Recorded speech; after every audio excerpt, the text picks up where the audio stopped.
Hi there Firebirds fans, I'm Clare McMeniman and you are joining me for another episode of The Fireplace brought to you by Suncorp Team Girls. I cannot wait for netball to be back this weekend. It's round 7 and today I have joining me someone that needs no introduction. She's Queensland netball royalty. Welcome Laura Geitz. Thank you, it's very nice to be here in some very comfortable chairs. I know, you're liking the leather? I love the leather. Yeah, it's really in keeping with my personality. Now Geitzy, give me an idea about the things that you've been really surprised or impressed with just in terms of this competition generally. The thing that's probably taken me by surprise the most is just how closely contested every single game is, you know, separated by only a few points, but also you know, teams are just beating each other. You know, you've got your top 4, but as we saw, Lightning went from bottom of the ladder to all of a sudden finding themselves in 2nd or 3rd place. So the introduction of the bonus point obviously is making for a really interesting season. And I think one of the reasons why it is so tight and close is because players are stepping on court every week and they're just putting out amazing performances. And you've come up against pretty much every single shooter in the competition now, bar Shimona Nelson. You'll face her this weekend against the Thunderbirds.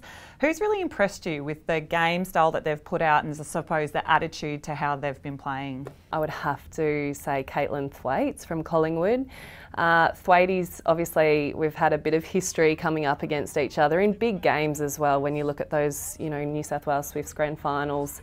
But probably the thing that impressed me most about Katie a couple of weeks ago was just you know, it's a funny word to describe her, but maturity in a way. And she is obviously a mature player. She's been around for a while now. But I just thought the way Katie demanded the ball, she was really smart in terms of stepping up when Erin and Maddie's workload may have dropped a little bit, but then also knew when to sort of sit back and let Maddie and Erin take control. And I think she's in fantastic form and really she's been probably has been the hardest shooter for me to shut down this season so far. Yeah, I think the most beautiful thing about Katie, as you said, is it's been growth and maturity's been a part of that, and people peg Katie as this amazing role model. And I'd like to talk a little bit about role models more in this week's Team Girls moment.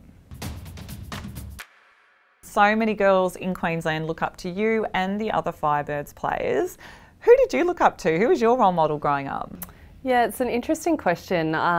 Probably when I reflect on my childhood and really aspiring to be like somebody, or the biggest moment that had an impact on me was watching Cathy Freeman win that 400 metres at the Sydney Olympics. What still stays with me was the humility of Cathy after winning that. And I remember thinking, that woman has just achieved, she's the best in the world. I get goosebumps now even still thinking about it. Same, you know, and that just for me was the moment where I thought, I want to do what that girl's just done. I want to not only represent my state, but I want to represent my country, and just loved what Cathy Freeman done, and still to this day has an impact on me. And I think for us, there are still girls within our competition that see you as role models, and that's my favourite part of Team Girls, is about educating all the young netballers that are out there that sometimes you don't actually have to look too far to find people that inspire you, that make you want to be better and make you want to play really well.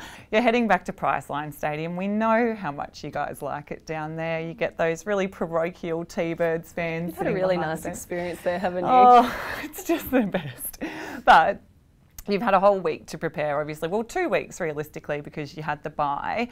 What's Rose had on the agenda for you? Rose has spoken a lot about the ability of T-Birds and how they're disrupting teams. They make teams throw a lot of ball away. They're a bit unorthodox, and I have a feeling, as you mentioned, T-Birds are on the rise. I think the bye's happened. They've put to bed some of the performances that they would like to forget for the rest of the season. They'll do that and they'll move on for this second half of the season. I see that they are going to take the role as getting out there and trying to disrupt as many teams as possible, and they are very, very capable of that. They've got some fantastic players in their team, not to mention their very smart coaching staff on the bench as well. I know, they've got a killer combo with Dan Ryan and Jane Woodlands-Thompson. What do you guys need to do then? What's your focus going to be coming into the match? Defensively, so cliche, but we just have to go back to, you know, the tough old grinding hard work, being in front of our players, you know, really pressure, hands up over the passes, and probably not be reactive, come out and try and actually win some ball and disrupt in our style. Attack-wise, you know, when we allow Gretel and Romelda to play their natural game, when they get those beautiful shooter-to-shooter passes happening and the speed of the ball happens, that's when that attack end is really difficult to stop. So we need to just make sure that we're, you know, really well prepared, and we're just enjoying ourselves and not putting too much pressure on ourselves, and getting out there and having a real crack. Well, I hope you do have a red hot crack, because Firebirds fans are just waiting for you guys to fire. So all the best this weekend. And for everybody who doesn't live in Adelaide that is a Firebirds fans, tune in to your Telstra Live app on Sunday at 1 p.m. to catch all of the action. It will be an absolute cracker, and we hope that the Firebirds prevail, come on top with another win to set us in contention for rolling towards the second half of the season, and fingers crossed, hopefully, finals. We need more bonus points too, by the way. Just write that down in a note. Good one. So until next week, go the Firebirds.